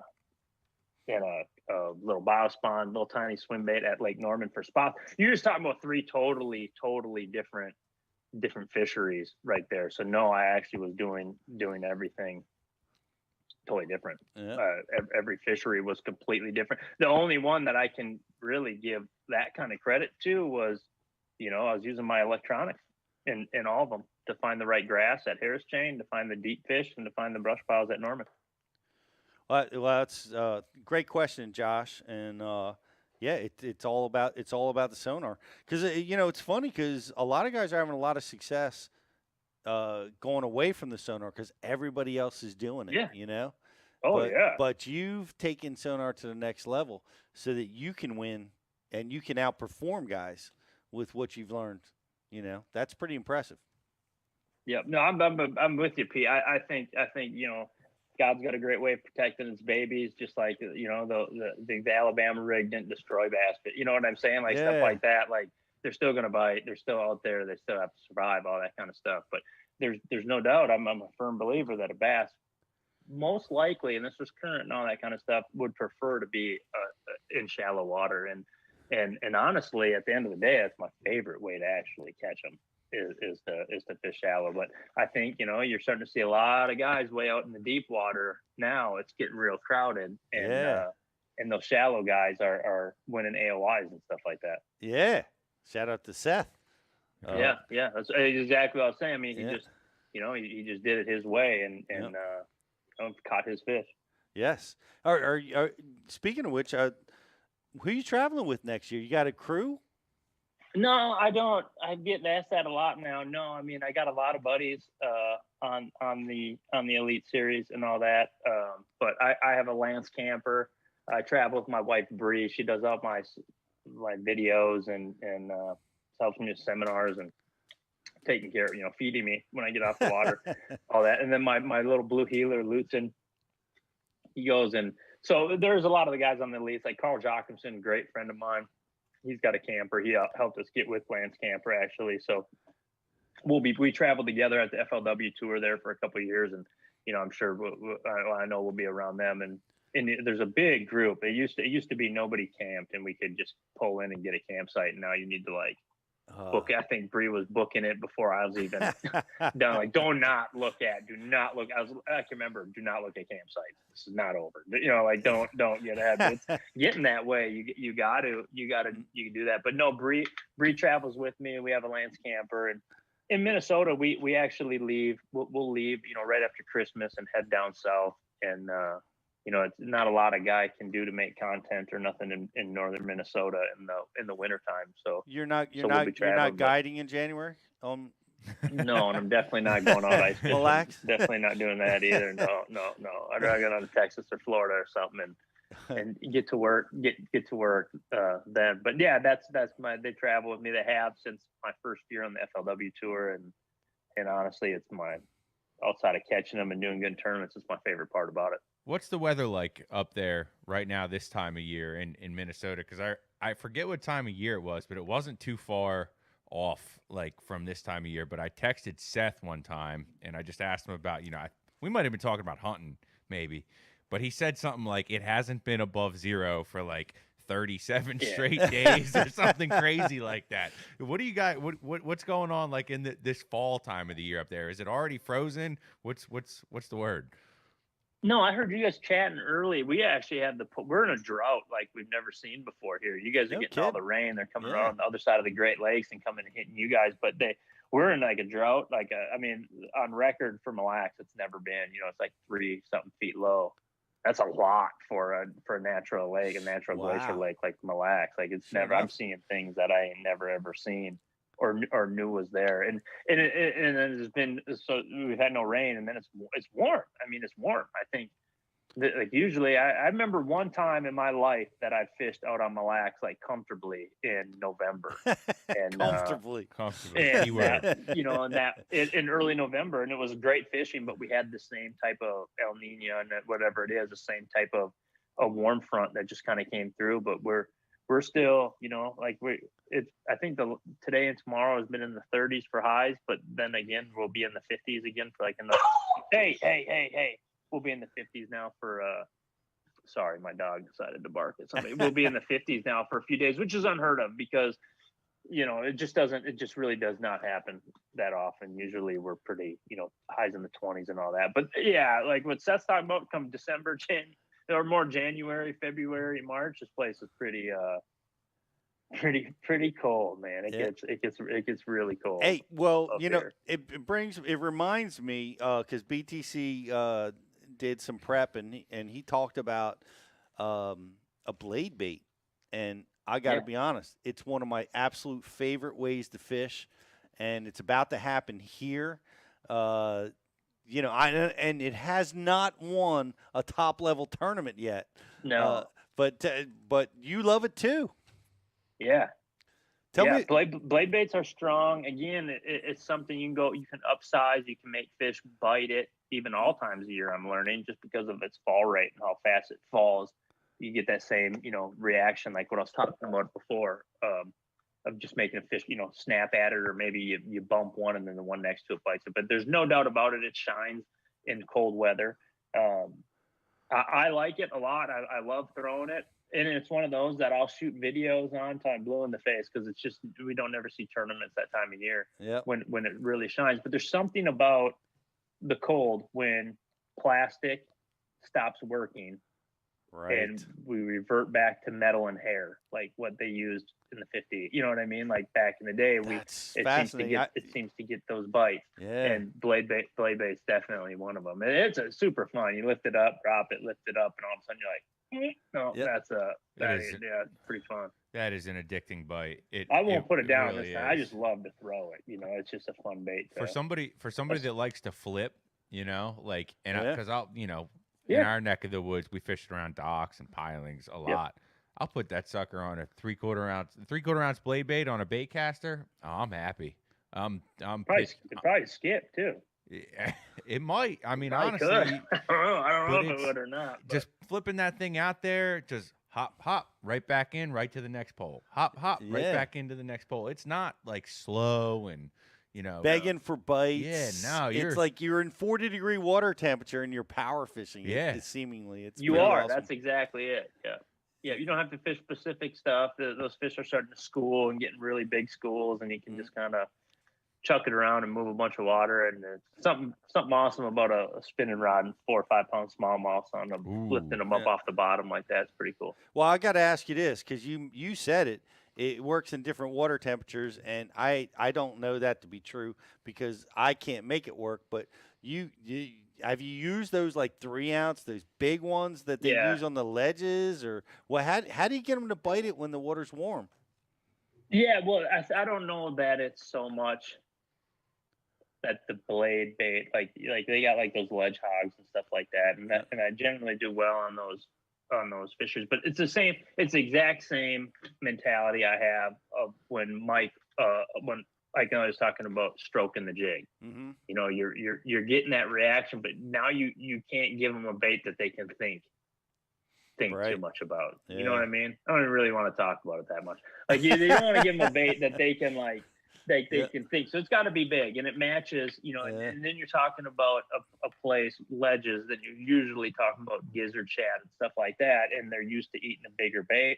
So then you can get away with a bigger weighted bait. Now I'm not going to act like I've done a lot, but I've definitely found where anything heavier, faster can get that bite. But then again, I might back it up with the drop shot immediately after that cast. I don't know. It just goes with. But if you can get that reaction bait from like a blade bait, how we're fishing it for small, this time of year, you're you're giving the fish time to come over, look at it, or you bring it by him. Then all of a sudden he's like, yeah, okay, I'm going to eat that thing. A 3/8, a half, something like that. But you can start bumping it up into those ounces, 2 ounces, 4 ounces, and make an active school bite. And I might only, honestly, you'll probably lose a bunch of them on the big one. And I found that I'd lose a bunch of them on it, but it can fire up a school, and that'll kind of. And then next thing you know, you can throw a football jig in there and just yak them. Ha! Buddy Gross talks about using that big giant bait, 4 ounces, Riz. You got to go get some to flip around the docks. Let's throw in. And Buddy knows. He does. Let's throw another IM, Riz, and who's on the IM board? So the next question I'm going to go with here is from Wilson, 1955, and he wants to know, Josh, what is the best 2-week period to catch the biggest smallmouth on Millax Lake? Ooh. There's 2 of them, and it's going to be right now. Well, not right now, October. Well, let's say October 1st, anything around October 1st, 2-week period. And then right when our season opens, which is usually Mother's Day weekend.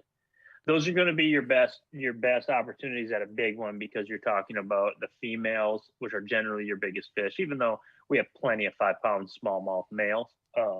But the females have the potential to get bigger now, and they're carrying their eggs. So in the springtime, that's going to be your best bet. Plus, you're also dealing with fish that are ornery and hungry, so you're going to get your bigger fish to bite, which a lot of times they're big for a reason, that they're not biters. They don't bite all the time. And then in the fall, right now, like they know damn well that the ice is coming and things are going to get pretty tough down there. So they're eating heavily, and it just seems like 3-pounders turn to 4-pounders, 4-pounders turn to 5-pounders, 5-pounders turn to 6-pounders this time of year. So definitely you're cold, your cold time. Now, if you're talking pure numbers and weight, then you can come, during the spawn and post spawn around the mayfly hatch and all that. And that's when you're going to deal with, a lot of 4-pounders, some small 5-pounders, but it's really hard when you're fishing to catch a female on the bed. That's kind of, can't say I've done it too many for smallmouth. Definitely largemouth you can, but it seems like a female smallmouth kind of doesn't. If they're both there, either one of them are tough to catch, and then they leave. But you can catch 50 fish in a day, all 4-pounders, during that time. So I'd say, but to answer the question, late in the fall, early in the spring. It's if you want to go catch 4, 5, 6-pound smallmouth, like you say it like it's right off the cuff. That's amazing. How can they go do it? How can people reach you so they can go on these crazy trips? Oh yeah, Millax is awesome, but all these smallmouth fisheries are so good. I think that's why they got so popular in the last 5 or 6 years, because if you don't have 18, 19, 20, 21, 22, you just ain't playing. Playing. Where I think every largemouth tournament I've ever had 18 pounds, I was playing, for the most part. So they're good. Josh Douglas Fishing is my handle on everything. Instagram, Facebook, YouTube. I try to bring the content. I love doing the seminar stuff. I love teaching. That's my favorite part about the sport. Hence why I like guiding so much. And then my website is just joshdouglasfishing.com. And I usually book pretty good because I run a lot of tournaments. So I usually will start booking in January, February, and you have to be from out of state to go. So you got to be traveling in from out of state. Why is that? Well, I moved to Mille Lacs like 5 years ago from the Lake Minnetonka area. There was already guides here before me. Walleye, smallmouth, live bait, get stuff. A little mix of everything. I didn't want to take anybody's competition here locally. I can provide for the economy up here because then I'm having people fly in and, they're getting lodges, they're staying in the cabins, they're doing all that kind of stuff. So that definitely helps the area up here. And then third reason why, obviously, is I just don't want to see you on my spot again after I take you there. Now we're getting down to the brass tacks. And Minneapolis is so close that guys can go out with you. And I did it when I needed to, and right now I'm spinning 35 guide trips a year, roughly 30. Just because all the tournament fishing and the ice and all that. So I can be a little bit more picky. And honestly, I've been guiding before I ever tournament fish, so I have an awesome clientele that come in. But I will say one thing too about the guiding, and for any aspiring pros out there, when I started taking guiding like really serious, especially when I went to out of state only, the immense amount of pressure, I couldn't sleep at night. Oh my God! For those, worse than it was for a tournament, and that's because now I have four people flying in. They got all that. They take time off work, away from their family. They're flying in. They have a lodge. I'm $750 a day. I'm not the cheapest guide in the world. We're going out, and I got to put them on 20 pounds every day, and I do. I think it's so much harder than tournament fishing. 3 times, yeah. Especially you're not the one making the cast. Yeah, you're dealing with a little bit of everything, And even I attract great fishermen, but it can be some good old boy from South Louisiana. It had been a long time since he's thrown a spinning rod in 20 feet of water, stuff like that. But doing it day in and day out, man, I just got used to fishing under the pressure. And I think that has helped my tournament results big time, because if you really look back at my career, nothing really started happening until like 2017. And that's when every trophy I've earned and everything just started clicking. That's also when I started guiding really, really heavy. When I started fishing the tour, and a lot of things kind of came together at that point in time. But yeah, the out of state thing, and it's nice, they come in, we hang out, have a couple cold beers at the end, do a walleye fry or something like that, and then send them on their way. And northern Minnesota is a freaking awesome place in June, July, August, when it is, just you're sweating your butt off down south. That is nice. Well, we invite everybody to go check it out. And, I agree, it's a lot of pressure, but you're able to deliver. Mille Lacs is amazing. I had the pleasure of smallmouth fishing there. It was known as a walleye lake, but amazing smallmouth fishery.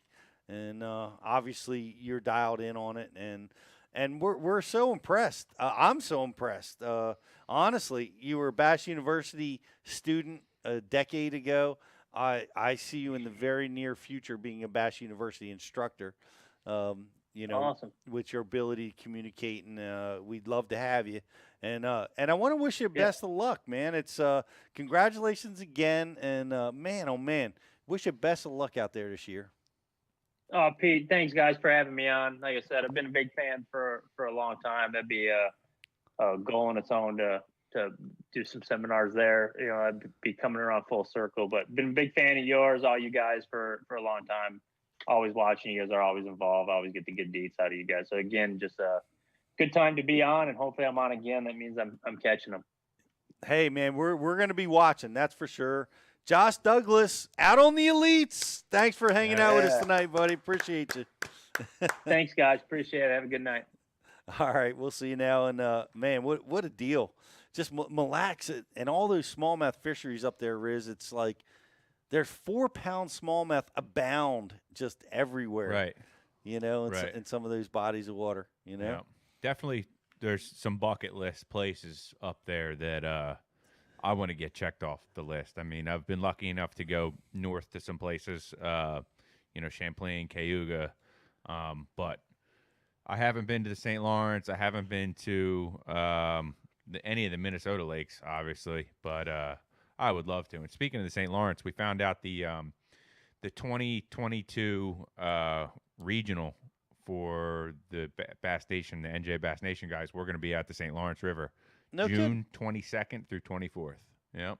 Right after a season opens. Yeah, right after the season opens, and wow. From all reports, it should be pretty wide open. So we're looking forward to that. Are you in Clayton or are you up the river?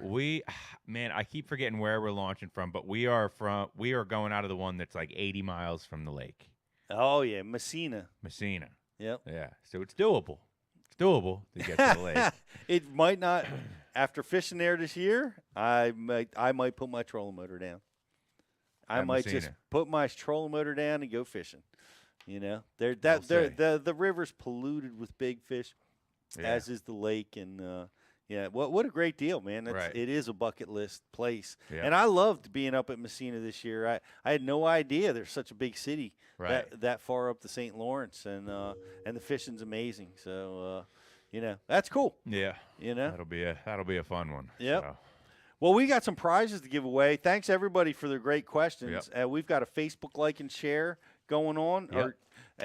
Guys, get out. If you're watching us over on Facebook, like us and share us, because Riz is going to be giving away a prize here momentarily. Yeah. So, guys, we, as always, before we wrap the show up, we got a couple of things going on. Got a Facebook like and share, and we're also going to do a grand prize trivia question. The trivia question for tonight, I'm going to go ahead and throw that out there now, and I'll pick the Facebook like and share while our guys are rounding up their answers. That's going to be a question from tonight's show, and it's pretty specific to something that Josh talked about, but you had to be paying attention to pick up on it. So the question is, when Josh attended the Bass University in whatever year he did in Chicago, what were the topics that Ike and Pete instructed on? When Josh Douglas attended the Bass University in Chicago, what topics did Pete and Mike instruct on? And guys, when you send me the answers, please notate which you're talking about. So give me the name and the topic. So we need Mike and Pete, and I need to have it all in one answer. Don't give it to me in 7 different parts. Mike, Pete, what they instructed on. Well, it's amazing because I cannot believe I gave that topic in Chicago, but I'll take it. And I don't know what we were thinking back then, but I do have something interesting to talk about while we wait for an answer, because Corey at Tackle Warehouse has chimed in with the top-selling blade baits, Riz, which is fascinating. And I'm going to go down this list. We're going to be new baits in bold or in the stock. Okay, I'm just looking at some of the stuff. Number 10, the Jackal Keyburn blade bait. Number 9, the Steel Shad blade bait. Number 8, which is a bait that I've thrown, and I know a lot of guys around here have thrown, is the Millax Trago Vibe blade bait. It's a good one. Number 7 is the Rapala Rap V blade bait, which is a very unique blade bait. Guys, you got to check that one out. Number 6 is the Cotton Cordell Gay Blade bait. And I don't know why I'm laughing at that, but the number 5 is the Buckeye Lures Jigging Blades. Wow. Number 4 is our boy up north, the Binsky. Only number 4, huh? Okay. Only number 4. Number 3, you want to take a guess? We're getting to the bigs now. Getting to the big leagues. I don't know. I know Silver Buddy's got to be in there. Is that your guess? No, it's not. Number 3. Yeah, I'll go Silver Buddy for number 3. Bing! Man, you got it. Yeah. Ding! Silver Buddy is number 3. Be number 1 for me, but good guess. Number 2, and I've never thrown this bait, is the Mega Bass Vibration X Dyna Response Blade Bait. It has definitely. I know what number 1's going to be. It's got the longest name. That's a good one. Yep. Number 1, and just to give a clue, we have a Bass University instructor teaching about how to use this blade bait. Demiki Vault. Demiki Vault. Yeah. Wow. Thrifty. Yeah. That's a great Thrifty. seminar, by the way. Brian Thrift I think uses. he caught like 75 fish. I know. Every time, every drop, drop, he had a fish. Yep. It was pretty amazing. So thank you, Tackle Warehouse, and we appreciate all that you guys do for us. And everybody shops at Tackle Warehouse. That's right. Me included. Yep. But, and our grand prize winner tonight was Wild Bill. He got the answer right. With Pete was teaching about tidal water, and Ike stroking a jig. Why was I teaching about tidal water on the Great Lakes, Riz? I don't know. But hey, it worked. It worked for. We didn't have J.K. Involved in selecting our topics back then. Apparently, no, it worked for it worked for Josh Douglas. You said something that clicked for Josh Douglas, and he's done all right on tidal water. So that's right. It worked. Is there a tide on the Great Lakes? Maybe a little. I don't know.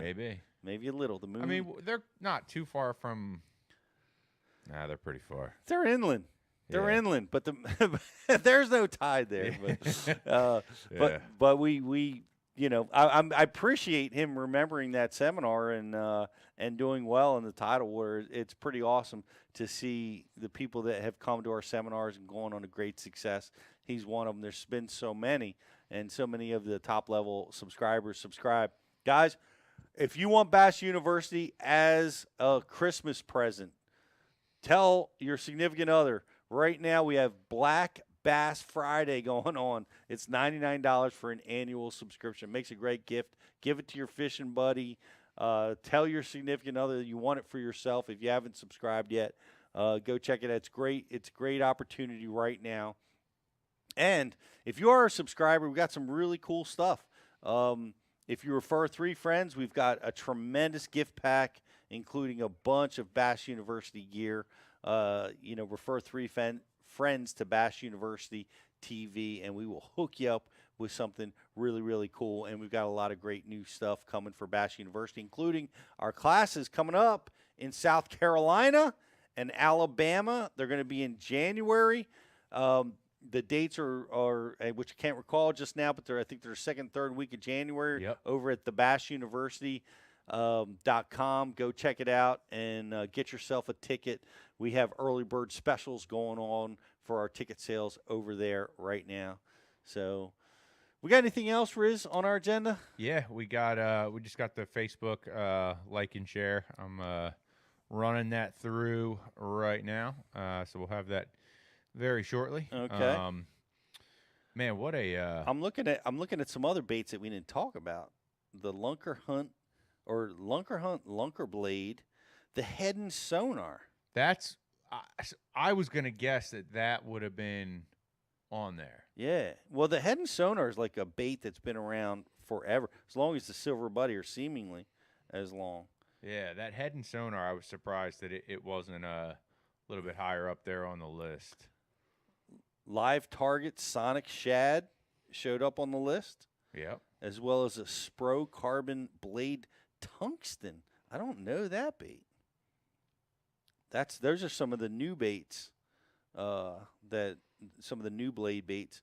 But I love fishing a blade bait, and this time of year is when it really excels in the cold body water, in the colder water. Smallmouth love it, spots, largemouth. I've been waiting for it to win a major event, but for whatever reason, it hasn't won a major event yet.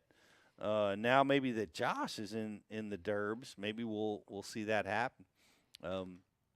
Who knows? But we'll be watching him over on the Elites as well as GDP. And I want to invite everybody to watch next Monday, right, Riz?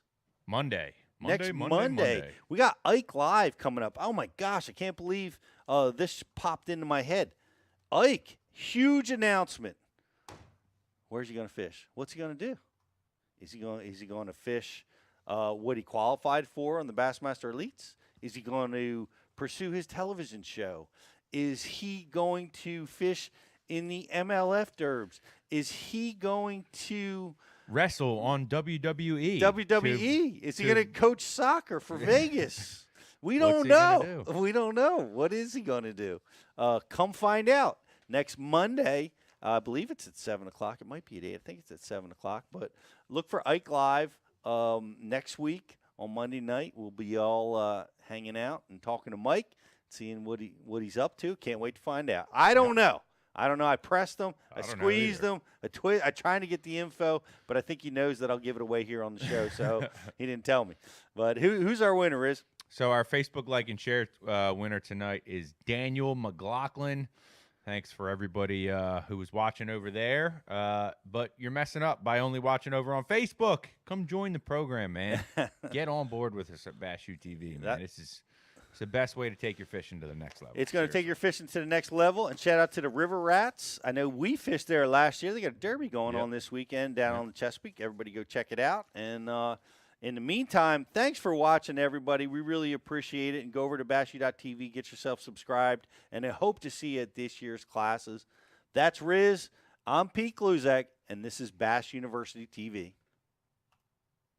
It's Mike Iaconelli. This is Bass UTV. Here's what's awesome about Bass UTV. You get the top instructors. You will learn things at Bass U that you will learn nowhere else. And we help you build confidence with new techniques. We take the mystery and the myths out of bass fishing. Real tools that help you catch more fish consistently. At Bass UTV, shoes are optional. And I like turtles. We teach you to enjoy bass fishing. And that's why you want to check out Bass UTV. Join the Bass U family. Welcome to Bass UTV.